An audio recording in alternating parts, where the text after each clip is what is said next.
Salut, c'est Teddy, j'espère que tu vas merveilleusement bien. Dans cette nouvelle vidéo, j'aimerais te partager 7 principes intemporels pour devenir millionnaire et applicables par n'importe qui. Alors, attention, tout ce que je vais te partager là, je le tire de principalement 2 livres. Le premier, Devenir riche de Monsieur Napoleon Hill, et le second, c'est Le pouvoir du plus de Monsieur Ed Mylett. Des personnes célèbres de par leur ouvrage, mais également par leurs résultats, généralement des conférenciers, des entrepreneurs aguerris à succès qui ont su faire leurs preuves, on va dire, dans le monde du business, de l'entrepreneuriat. Bref, passons. L'objectif ici, c'est que je puisse te partager au travers d'un café, tout ce que j'ai pu tirer de ces 7 principes-là et te les repartager de manière simple, rapide et efficace. Alors c'est parti. Principe numéro 1, pour devenir millionnaire, c'est lié aux pensées. Les pensées positives, les pensées finalement, peu importe lesquelles elles sont réelles pour n'importe qui. Ce qui veut dire que tu y crois ou que tu n'y crois pas, par exemple dans le fait de devenir millionnaire, seul toi as raison et personne d'autre. Et c'est là en fait tout l'enjeu. C'est que au plus tu vas avoir des pensées qui vont être tournées vers tes objectifs, et au plus il va être possible pour toi demain de pouvoir atteindre rapidement ou pas rapidement tes objectifs. Ce que je veux dire par là, c'est que si aujourd'hui l'ensemble de tes pensées quotidiennes ne sont pas forcément ultra positives et n'ont même pas effet à te tirer vers le haut en fonction des situations, tout l'enjeu de ça, c'est que tu vas être dans un cercle qu'on appelle vicieux, qui ne va pas te pousser finalement à évoluer, grandir, te sentir bien. Et dans le sens contraire, si tu as des pensées positives, tu vas être dans un cercle vertueux, tu vas naturellement attirer à toi des bonnes occasions de pouvoir évoluer. J'aimerais te prendre un exemple. Admettons qu'aujourd'hui, tu dois te déplacer et te rendre chez quelqu'un, et sur cette route-là, tu es dans ton véhicule et malheureusement ou heureusement, le véhicule va tomber en panne. De quelle manière est-ce que tu vas interpréter cette situation-là? Est-ce que tu vas interpréter ça sous forme de « Waouh, c'est trop triste, j'ai jamais de chance, etc. » et du coup entretenir des pensées qui vont être limitantes, négatives, ou est-ce que tu vas te dire « Waouh, finalement, cette panne, c'est peut-être une opportunité pour moi de pouvoir faire quelque chose de différent que j'avais prévu aujourd'hui et peut-être me rapprocher quand même de mes objectifs. » Tu vois ce que je veux dire? C'est qu'aujourd'hui, en fait, tes pensées, elles sont réelles. Donc, que tu crois ou que tu ne crois pas en ça, prends-en conscience, parce que si tu as cet objectif de devenir millionnaire, mais qu'au fond de toi, tu as des pensées qui te paralysent à cette idée-là, ça va te ralentir, voire ça va contribuer indirectement à ton échec. Le principe numéro 2, ça va être le désir et bien sûr le pourquoi. Le désir, c'est quoi? C'est tout simplement cette envie profonde de faire quelque chose pour l'atteindre. Tu as dû déjà te rendre compte, c'est que dans ton parcours, tu as réussi des choses plus facilement que d'autres. Revisualise, toi, quelques années en arrière sur des objectifs que tu avais, passer ton permis, réussir un examen, lancer un projet. Tu y croyais tellement parce que tu avais ce désir-là que tu as réussi. Donc, aujourd'hui, si tu veux effectivement devenir millionnaire, réussir tout au travers de ton business, il faut que tu aies une raison profonde qui te motive à le faire. Et cette raison, en règle générale, elle ne peut pas être seulement sur le point de vue de l'argent. Gagner de l'argent, c'est cool. Mais gagner de l'argent pour gagner de l'argent, ça n'a jamais attiré grand monde. En revanche, si tu recherches au fond de toi une raison un peu plus profonde de faire les choses, que tu lis ton objectif à une raison profonde, du coup à une émotion, là tu vas te rendre compte qu'effectivement ta capacité à atteindre ton objectif sera beaucoup plus facile. Alors challenge-toi de te poser les questions. Pourquoi est-ce que tu as réellement envie de faire les choses? Est-ce que c'est simplement pour un objectif financier? Si c'est seulement ça, lis une raison émotionnelle derrière tout ça pour t'engager dans ce processus, parce que lorsqu'il va y avoir des moments difficiles, rappelle-toi que si tu t'attaches seulement au point de vue financier de gagner de l'argent, ça va être challengeant pour toi et il est même fort probable que tu abandonnes. Challenge-toi du coup de te poser des questions un peu plus profondes. Par exemple, quelle est la raison pour laquelle je devrais faire cette action, développer ce projet? Quelle raison m'anime profondément? À quelle cause est-ce que j'ai envie de participer? Qu'est-ce qui m'inspire le plus actuellement dans la vie et que j'ai envie de faire, etc., etc. En fait, tu te rends compte qu'il y a 10 001 questions possibles que là, tu peux finalement mettre en place de ton côté pour avoir une raison profonde, tu vois, un désir ardent, un désir brûlant de faire quelque chose qui compte pour toi. Principe numéro 3, c'est la foi. Croire que tout est possible. Aujourd'hui, il ne suffit pas d'avoir des objectifs pour les atteindre. Il faut profondément avoir la foi, cette croyance que ça va être possible. Et tout ça, une fois de plus, ça fait partie de tes habitudes quotidiennes que tu vas devoir mettre en place. Croire en soi, c'est un processus. Aujourd'hui, lorsque l'on lance par exemple un projet, on n'est pas forcément 100% confiant au début. Et même si on va bien plus loin que ça, tout le monde démarre de zéro. Et juste ce qui va faire la différence entre les personnes qui vont pleinement réussir leur objectif, atteindre ce qu'ils désirent, c'est leur capacité effectivement à croire déjà dans le fait que ce soit possible pour eux aussi de pouvoir atteindre cet objectif. Entre nous, si à l'heure actuelle, tu ne crois pas forcément que tout est possible, mais alors comment vas-tu faire pour atteindre ton objectif d'être millionnaire?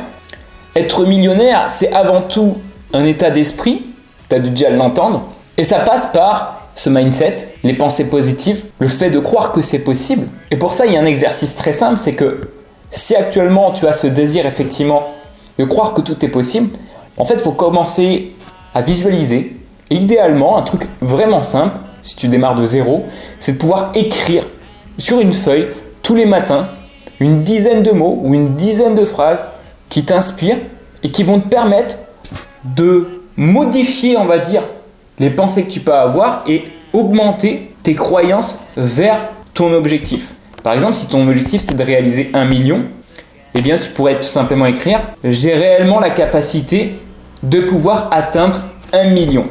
Attention, restons congruents, un objectif financier n'est pas forcément évident à atteindre. Bien qu'il soit possible, pour atteindre cet objectif financier, il va falloir un plan, il va falloir faire des choses précises. Okay ? Donc rappelle-toi qu'il faut absolument avoir la foi en ce que tu veux faire et te le répéter chaque jour pour que ça devienne une certitude. Ensuite, principe numéro 5, c'est les normes. Quelles sont tes normes actuellement? Parce que c'est bien beau de vouloir être millionnaire, mais être millionnaire nécessite un travail, nécessite du travail. Alors, si actuellement tu as cette envie, j'aimerais que tu puisses regarder dans ton quotidien quelles sont les normes. Quelles normes est-ce que tu t'imposes actuellement et qui t'ont permis peut-être d'arriver là où est-ce que tu en es. Et surtout, quelles normes va falloir que tu t'imposes, ok, pour arriver à ce que tu désires. Peut-être faire ton premier million une fois de plus. Parce que finalement, si on enlève la chance, ok, de tout ce processus, parce que la chance représente certes une partie de l'équation de la réussite, mais ça ne fait pas tout. Donc si on enlève cette partie chance, sur quelle norme, sur quelle action quotidienne tu peux te reposer? Dis-toi qu'aujourd'hui, le 1% qui font le plus d'argent sur cette planète-là ont des normes extrêmement élevées. Ils travaillent plus que la moyenne, ils sont peut-être plus perfectionnistes aussi que la moyenne, ils poussent plus les choses, ils se posent plus de questions, etc., etc. Dans leur processus, dans la globalité, leurs normes sont bien plus élevées que la moyenne des autres personnes. Donc peu importe si demain tu démarres dans un secteur concurrentiel, si tu as une norme plus élevée que ton concurrent, en fait c'est logique que tu puisses le dépasser, le surpasser, à condition d'y ajouter la norme du temps. Parce qu'effectivement tout prend du temps. Mais une fois de plus, quelle est la norme que tu souhaites attribuer à ton succès? Et au travers de cette norme-là, ça déterminera également à la vitesse à laquelle tu atteindras cet objectif. Mais parlons un peu plus de concret.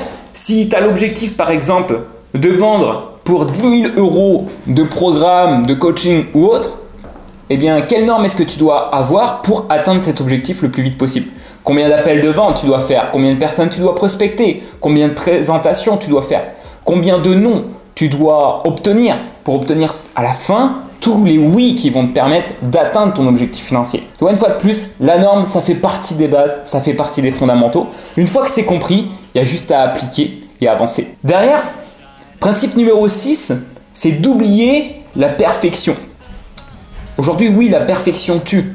Et beaucoup trop de personnes même. Ce que je veux dire par là, c'est que si tu attends que tout soit parfait pour faire quelque chose de nouveau, même quelque chose de simple, déjà d'une, ça va te faire perdre un temps monstrueux, mais en plus de ça, ça va réduire ta capacité de passage à l'action. Parce qu'il va y avoir un brouillard mental qui va se mettre sur ton chemin, et plutôt que juste mettre une caméra en place et te filmer, tu vas commencer à te poser des questions, à avoir des schémas qui ne sont pas forcément les bons, et tu vas commencer à te remettre en question. Cercle vicieux, ça ne va pas t'aider dans ta démarche. Alors oui, effectivement, l'objectif, c'est de devenir meilleur. Mais une fois de plus, l'objectif, c'est pas de chercher à être parfait dès le début. Parce que si tu cherches à tout le temps être parfait, ou être parfait dès le début, dis-toi que déjà, c'est quasiment impossible. Parfait par rapport à qui ou par rapport à quoi? Tu vois, une fois de plus. C'est ok, tu vois. Si aujourd'hui, tu te bases sur des personnes qui font déjà 10 fois, 100 fois plus de résultats que toi, que c'est ça selon toi la perfection, et que toi tu démarres 100 steps en dessous, et que tu veux avoir leur niveau, mais où est l'intérêt, tu vois? Ces gens-là, pour en arriver où ils en sont, ils sont passés par plein d'étapes, qui leur permet aujourd'hui d'être un peu plus parfaits qu'avant.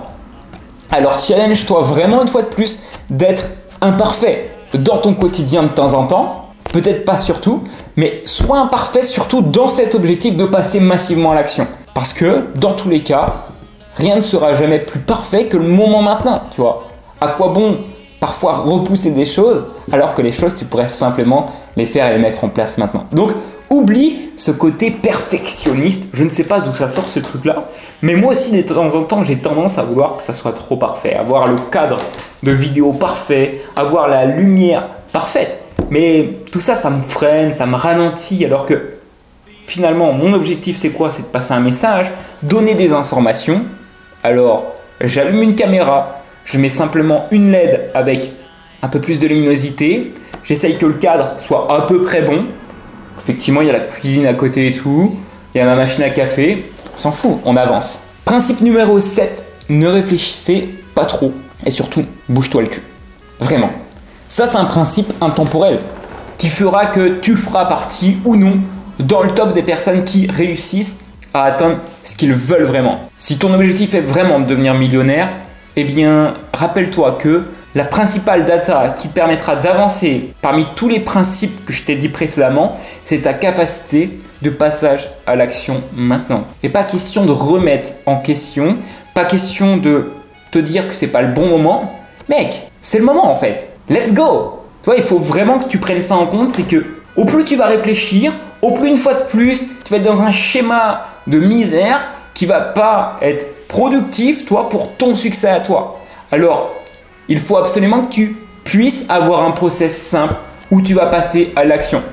Et pour passer à l'action, il faut faire les choses. Et passer à l'action, c'est également une habitude. Tu vois, si de ton côté, tu souhaites être millionnaire mais que tu n'as jamais rien mis en place, ok, c'est quoi le premier step que tu peux faire là maintenant et qui te permettrait d'avancer? Parce que l'action appelle l'action, comme l'énergie appelle l'énergie. Au plus tu as d'énergie, au plus tu attires les gens qui ont de l'énergie. Au plus tu passes à l'action, au plus tu as envie de passer à l'action. Et moi, je me rappelle parfois des moments où j'étais dans cette phase où finalement, il était impossible pour moi que je passe à l'action.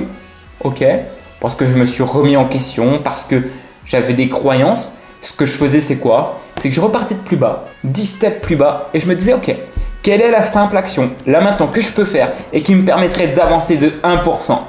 Et parfois, je te le dis, ce petit truc de 1%, c'était simplement de sortir dehors, d'aller faire une marche, de me rendre à la salle de sport, de créer une vidéo YouTube, de créer une vidéo pour mes réseaux sociaux, d'envoyer un message à une personne qui compte, des choses comme ça, ou de simplement contacter un prospect, relancer un prospect. Alors, rappelle-toi, au plus tu vas réfléchir, au plus tu vas perdre de temps. Il faut que tu passes la majorité de ton temps dans cette phase d'action. Ok? Let's go par rapport à ça. Et moi, je te fais mon retour personnel parce que des fois, on ne se rend pas compte de ce que font réellement les personnes qui ont du succès ou du moins qui ont cette démarche de pouvoir avoir du succès. Moi, en fait, mon processus, il a commencé à 14 ans. Donc, tous ces principes-là, j'ai commencé à les appliquer depuis que j'ai 14 ans. Moi, à cette époque-là, j'étais en surpoids. J'ai commencé par faire une perte de poids. Je me suis fixé des objectifs. J'ai commencé à croire en moi. Je suis passé à l'action. Également, après, dans mon processus, j'étais perdu. Je ne savais pas quel métier faire. J'ai, tant bien que mal, trouvé ma voie après quelques années. J'ai lancé mon premier business en 2018 alors que je n'y connaissais strictement rien, que toutes les personnes dans mon entourage n'étaient pas dans le business, n'avaient jamais entrepris et qu'elles étaient toutes contre moi, comme des obstacles pour me dire que ce n'était pas la bonne chose, mais dans leur vision du monde. Ce qui veut dire que c'était leurs croyances et pas forcément les miennes.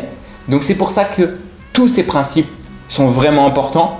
Et aujourd'hui, grâce à tout ça, effectivement, grâce à tous ces petits principes que j'ai appliqués soigneusement dans mon quotidien, ça m'a permis d'obtenir une totale liberté sur tous les fronts, permis de voyager aux quatre coins du monde, d'impacter du monde, d'accompagner des personnes, et bref, tu vois, en soi, on démarre tous de zéro. Il faut juste comprendre qu'il y a des principes intemporels qui fonctionnent, qu'il y a des lois immuables dans notre vie que l'on peut mettre au service de notre vie et pas contre nous, et que dès lors que l'on fait ça, en fait, naturellement, on sort du lot. On fait partie des top personnes qui réussissent tout ce qu'ils entreprennent, et notamment, on se donne cette chance demain d'être totalement libre et de faire plusieurs millions. Une fois de plus, la seule chose que tu dois faire dès maintenant, c'est passer massivement à l'action. Maintenant, si tu as aimé bien sûr cette vidéo, je t'invite à la liker, à la partager.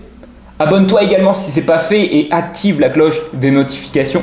Et dans la description, comme d'habitude, tu retrouves l'ensemble de mes réseaux sociaux et quelques petites pépites qui s'y cachent aussi dedans. Alors je te laisse profiter de tout ça et on se dit à très vite pour une prochaine vidéo. C'était Teddy. Let's go!